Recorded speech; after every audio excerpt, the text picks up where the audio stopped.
Often told the story that I've always thought was apocryphal when I was narwhal hunting with these Inuit from northern Baffin Island. They told me a story of the dark days of Canadian history when we forced the Inuit into settlements in the 1950s to establish our sovereignty in the Arctic. And this man, Olayak's grandfather, refused to go into the settlement. And so, fearful for his life, the people took away all of his weapons and all of his tools.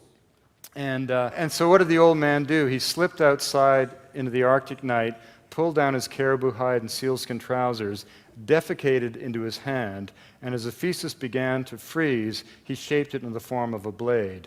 As the implement made from human waste took final form, he put a spray of saliva along the leading edge, and when the shit knife, as it's known, was finally created from the cold, he used it to kill a dog. He skinned the dog, improvised a harness with the skin of the dead dog, improvised a sled from the rib cage of the dead dog, harnessed up an adjacent living dog, and shit knife and belt disappeared in the Arctic night. Now, when you talk about getting by with nothing, but I thought that was apocryphal until I read in the journals of Peter Freuchen, who was with Rasmussen on the 5th Thule expedition, and Freuchen's out there in a blizzard, and to protect himself, he digs a trough in the snow, pulls his sled on top, and then becomes encased in ice in a coffin of his own making, and in a very offhanded way in his primary journal says, "I thought of making a shit knife, but I couldn't really maneuver."